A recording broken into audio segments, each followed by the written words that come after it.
Bonjour à tous, on se retrouve cette semaine pour cette nouvelle vidéo. Donc on va passer la journée ensemble. Donc là il est 7h15. Les vaches sont rentrées dans la salle de traite. Mon père va faire la traite. Là, je sais pas si on voit, mais en ce moment on est en pleine période de vélage. Il y a plein de veaux. On fait pas véler l'été, mais après ça revèle beaucoup au mois de septembre. Donc là, le premier job, comme les vaches sont rentrées, ça va être avec ce tracteur, le plus vieux tracteur de la ferme, de mettre la paille. Voilà. Donc la botte, les ficelles sont coupées normalement. Donc on va mettre ça aux vaches. On met une botte le matin et 2 bottes le soir. Jusqu'à on les rentre après à la traite, on met 2 bottes le soir. Voilà. Et après on remplit la mélangeuse pour les vaches et la méta. Allez, c'est parti.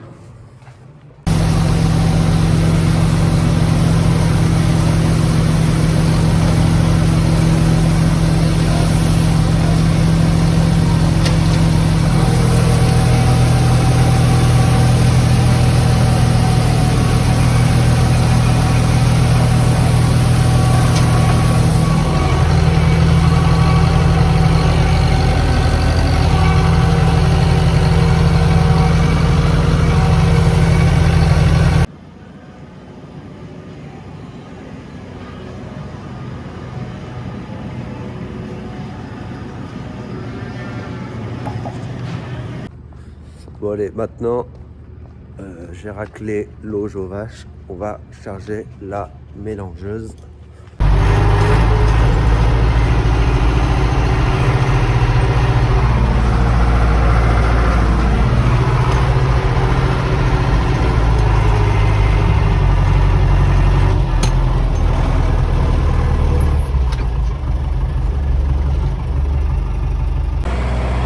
Tout le temps que je charge, je l'ai mis à mélanger. Donc la prise de force tourne, elle est lisse dedans, elle tourne.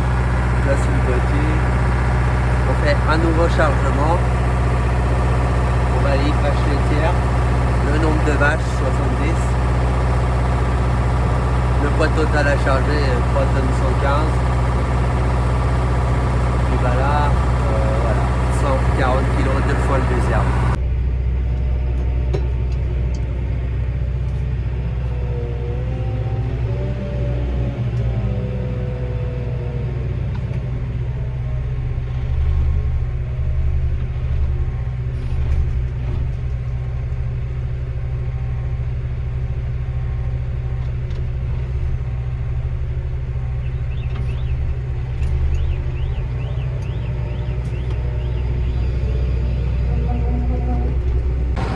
Bon ça y est, la mélangeuse est chargée.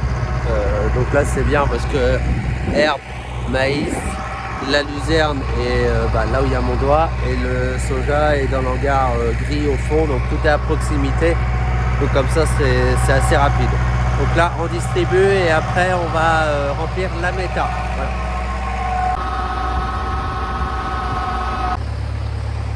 Elles m'attendent avec impatience. Elles sont prêtes à manger. Là, les génisses, il n'y a pas besoin de leur redonner à manger, on l'a fait hier. Le paillage, c'est pareil. Ce week-end, c'est moi qui étais de traite et j'ai eu je sais pas si on peut dire la chance. J'ai eu 3 vélages et 4 veaux. C'était assez sympathique. Alors, pour ceux qui font ce métier, qui connaissent, apprendre à faire boire les veaux, c'est pas toujours simple. Et le week-end, c'est toujours quand c'est comme ça, quand tu es tout seul, il y a plein de vélages. La semaine, des fois, tu n'as quasiment pas de vélage. Et puis, alors, c'est le week-end qu'on est tout seul pour faire la traite, qu'il y a plein de vélages. Souvent, c'est comme ça. Allez, je distribue.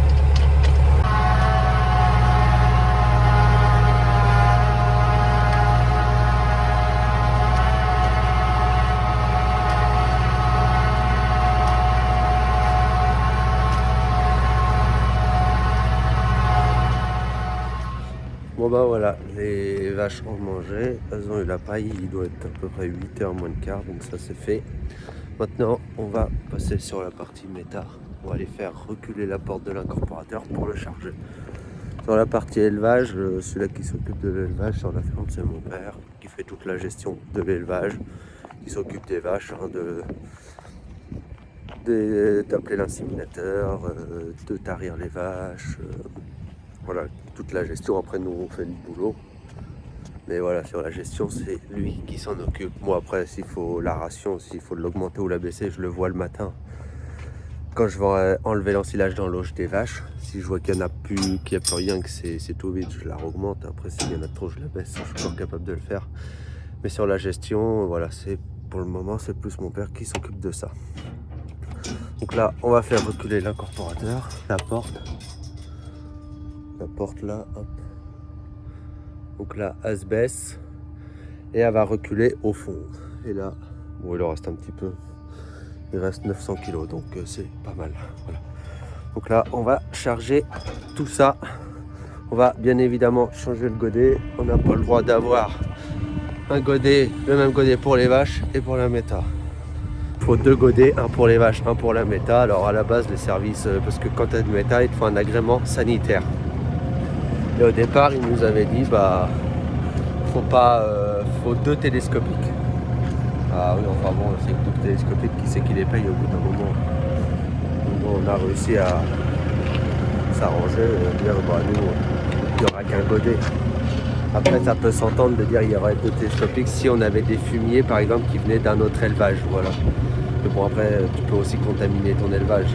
Nous, voilà, l'argument qu'on avait, c'est que toutes nos matières viennent de notre exploitation. Le fumier vient que de notre élevage. Donc, on ne voyait absolument pas la nécessité d'avoir 2 télescopiques juste. Là, j'utilise juste le godet à céréales pour mettre les issues de céréales parce que comme ça pèse pas lourd, sinon il faut que j'en mette beaucoup plus de godet que quand j'ai le godet grappin. Donc là, avec le godet à céréales, il a un plus gros volume. Alors par contre, je fais gaffe parce que comme je suis des fois un peu feignant, j'ai pas mis la barre pour maintenir le godet. Donc quand je verse, j'y vais doucement parce que sinon je vais faire tomber le godet dans le fond de l'incorporateur. Même si je pense qu'un jour à faire ça, ça va quand même m'arriver qu'il tombe. Là je fais gaffe, je ne secoue pas trop. Et ça m'ennuie de descendre juste pour mettre une barre juste pour un godet. Après il faut redescendre pour la renlever et redescendre pour remettre la barre sur l'autre godet. Bon là je fais gaffe. Bon bah sinon nous la ration, bon c'est la même quasiment toute l'année, il y a que les proportions qui peuvent changer un peu. Et selon la quantité de fumier que l'on a, parce qu'en fait l'hiver on a plus de fumier que l'été. Voilà. Donc bah là je mets du seigle, en gros issu de céréales, seigle et fumier. Voilà. Et après le lisier qui vient directement par une pompe dedans. Donc bah là je vais charger tout ça et jusqu'à 14 tonnes et après je vous reprends après. Bon, et bah voilà, comme vous le voyez, c'est plein. On a 13 tonnes 900, donc là ça va passer la journée. Là on en remet un peu plus parce qu'en fait, à la base, en ce moment, on produit 160 kWh. Et normalement, à la fin de la semaine, on va pouvoir passer à 195 kWh. Donc 35 kWh de plus. Ça... Alors là, il y a peut-être du bruit parce qu'on entend le moteur, mais là, tous les matins, il faut faire un relevé manuel où en fait, on relève le compteur de gaz, la conso, l'H2S, donc le souffle qu'il y a, le taux de CH4, la puissance, les heures du moteur. Là, on est à 16 500.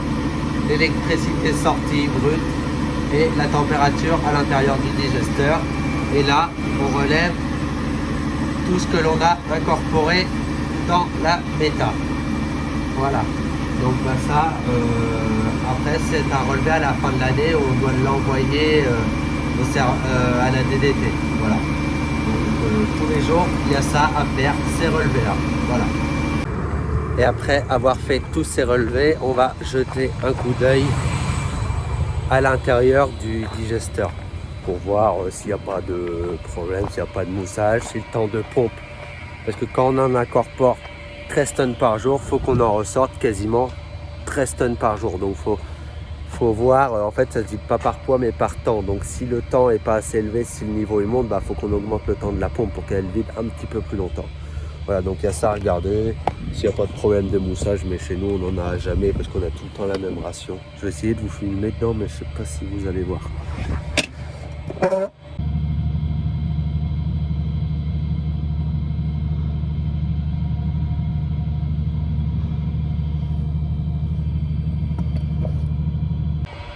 Bon bah si, je pense que vous avez pas mal vu dedans. Donc en fait les petites bulles, bah, c'est le gaz qui se dégage et puis après ça fait des vagues. Bah ça c'est le paddle qui est là qui brasse quoi en fait. Voilà. Donc bon bah voilà comment c'est à l'intérieur. Donc voilà, le niveau il est bon, il est bien en dessous le hublot. Donc il n'y a pas de souci de ce côté là. Voilà, vous avez vu tout mon travail quotidien tous les matins. Tous les matins, c'est ce que je fais quand j'arrive à la ferme. Par quelques exceptions des fois, ou si, comme c'est moi qui m'occupe des traitements, il y a des matins, bah, il faut que j'aille traiter, donc j'y vais de bonne heure et c'est mon frère qui fait ce que je viens de faire. Voilà. Mais 90% des matins que j'embauche, c'est le travail que je fais. Voilà. Alimenter les vaches, alimenter la méthode. Voilà. Donc voilà. Il doit être à peu près 8h15 ou 8h30, je sais plus. Donc voilà, c'est fini. Je vais juste remettre 2 bottes dans la pailleuse pour ce soir. Et là, on va aller voir parce que je vois les vaches qui sont prêtes à véler. Il y en a une là-bas qui est toute seule. On va aller voir si elle est en train de véler. Bon, eh bien, j'avais raison. Elle vient tout juste de véler à l'instant. Si vous le voyez. Et le veau est tout juste sorti, il est tout trempé. Bon, bah là, il est sorti il y a moins de 2 minutes. Hein. Il vient tout juste de sortir. Je l'avais vu parce qu'une vache, quand elle s'isole, c'est qu'elle va véler. Donc on peut la surveiller, mais en fait, nous, là, on les fait véler au champ, les vaches. Pourquoi on les fait véler au champ? Quand elles sont au champ, en fait, elles vèlent toutes seules parce qu'elles font pas de gras. C'est-à-dire qu'une vache, quand elle est dans un bâtiment, donc bah, l'hiver, on les met au bâtiment, ça vèle au bâtiment, mais parce que quand ça fait froid et que ça pleut, on les laisse pas dehors. Mais c'est-à-dire qu'une vache, quand elle est dans un bâtiment, elle va faire beaucoup moins d'exercice et elle va faire beaucoup plus de gras. Et du coup, le gras, bah, ça va faire que le vélage peut être un peu plus difficile. Et là, si elle est au champ, bah, vous voyez, elle a beaucoup de place. Elle a beaucoup de place pour faire de l'exercice. Elle ne court pas, elle marche, mais fait de l'exercice. Et puis voilà, elle est beaucoup moins grasse, donc le vélage il se passe beaucoup mieux. Cette année, on n'a encore pas vélé une. Enfin si, une, on en a vélé une parce que le veau était à l'envers. Il y a 2 semaines, c'était un week-end, comme par hasard, un salarié. Donc voilà. Ici, ce que je voulais vous faire voir, notre agroforesterie. Je ne sais pas si on voit, l'arbre il pousse là. Ça pousse plutôt pas mal. Avec la sécheresse qu'on a eue, il n'y en a pas tant que ça qui sont crevés. On ne va pas le voir dedans. Vous le voyez peut-être là. Mais c'est plutôt pas trop mal réussi cette affaire. Si vous vous posez la question de savoir si on peut prendre 2 bottes dans un godet comme ça, grappin, la réponse c'est oui. Là j'ai réussi à en prendre 2. En fait, ce qu'il faut faire, c'est passer la lame du godet sous la première, incliner le godet quasiment à fond en arrière et pincer juste le bas de la botte de la deuxième. Et là, on en a 2 dans le godet. Je mets un moment avant de trouver la technique. Ça marche plutôt pas mal. On va aller comme vous le voyez derrière moi. Donc là, il est 10h. On a pris le café. Après le travail quotidien, tous les matins, on prend le café tous ensemble. Ça permet de parler de ce qui a été fait hier, de ce qu'on va faire aujourd'hui. Parce que après, des fois, durant la journée, on se voit pas tout le temps. Donc ça permet de faire un point. Voilà.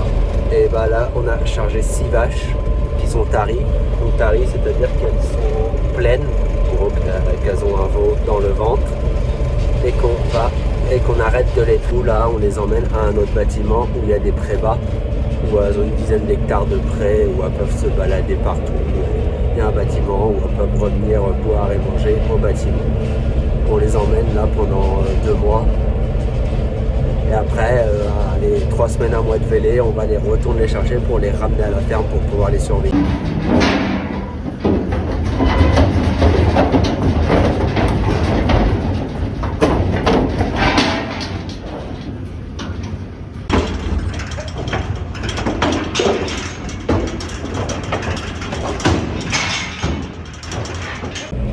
Bon, bien voilà, comme vous avez pu le voir, on en a déchargé 6 et on en a rechargé 5. Et je vais aller les mettre dans le champ où ce matin la vache elle a vélé, comme ça On pourra modifier l'alimentation pour les vélages et pour que les vaches repartent bien dans lait quand elles vont être vélées. Voilà.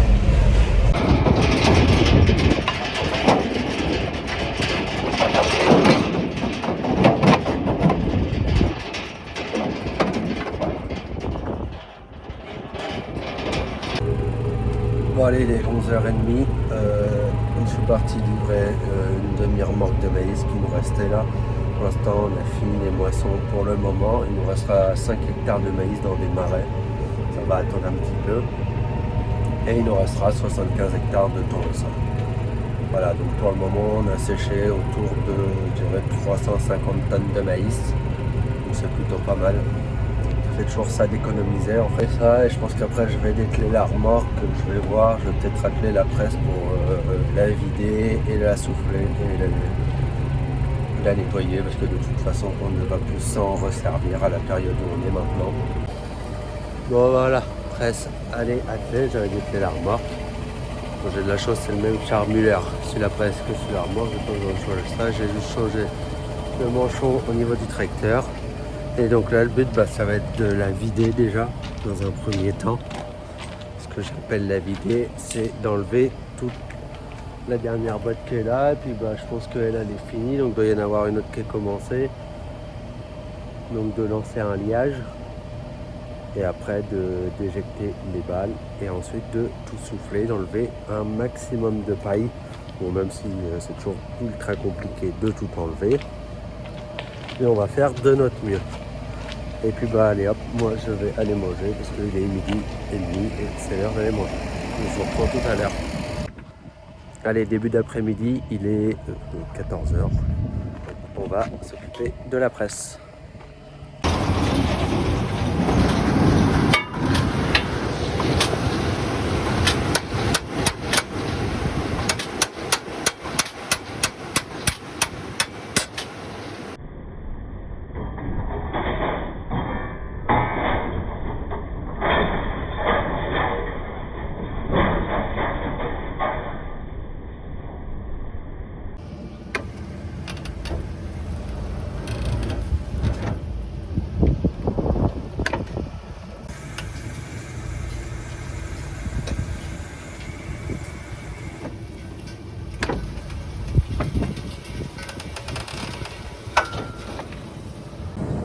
Bon voilà, vous avez vu, j'ai tapé avec le marteau sur la serpette là qui est là. Là, hop, pour déclencher le nœud en fait. Pour lier ce petit bout qui est dans le fond. J'arrive pas à le sortir avec les extracteurs là. Je vais essayer de mettre une sangle dans les ficelles et de le tirer au télescopique pour la vider totalement. Bon voilà, j'ai mis une sangle dans les ficelles et j'ai réussi à sortir le dernier morceau. J'ai de la chance parce que ça m'est déjà arrivé que les ficelles à couper puis que le reste, ça chie dans le cul de la presse. Bon, c'est pas très poli ce que je viens de dire, mais ça chie dans la presse et en fait, t'as plus qu'à tout sortir à la fourche. Donc voilà, ça reste un petit morceau comme ça, là, une petite botte qui est liée, comme j'ai déclenché le liage tout à l'heure. Et la presse est totalement vide, il n'y a plus qu'à la souffler. Allez, je fais ça et puis je vous reprends tout à l'heure. Bon allez, une bonne heure et demie après et une douche aussi, puisque j'étais tellement plein de poussière que j'étais me laver, parce que ça me grattait de partout. Donc voilà, il n'y a quasiment plus de paille, je veux dire qu'il n'y en a plus, je vais pas non plus. J'ai bien soufflé, vous allez voir, on voit derrière, je sais pas si vous voyez, mais on voit le jour derrière. Donc quand il n'y a plus de paille, qu'elle est bien soufflée, hein, on arrive à voir le jour au bout de la presse. Donc là ce que je vais faire, je vais fermer tous les capots et je vais passer au Karcher. Donc capot fermé bien sûr, je ne mets pas d'eau à l'intérieur de la presse parce que je n'ai pas envie d'en mettre. Je pense pas que c'est bon d'en mettre à l'intérieur avec tous les roulements, les trucs comme ça. Juste du soufflage, tout enlevé. Et là je vais passer tous les capots au Karcher pour enlever, il y a un peu de terre, il y a des chasses de moineaux, de pigeons. Et puis voilà, et puis après je la remettrai à l'abri, puis demain on verra, on fera peut-être tout le graissage. Bon et bien voilà, je l'ai passé au Karcher, donc comme vous le voyez derrière moi, elle est propre. Bon là, ça brille parce qu'elle est encore trempée. Mais bon après j'insiste pas trop non plus, j'enlève le plus gros parce que j'aime pas trop passer le Karcher sur ce genre d'outil là. avec tout ce qui est entraînement, roulement et tout pour éviter que ça grippe. Donc quand ça sera sèche, je fuelerai tout le canal pour éviter qu'il rouille.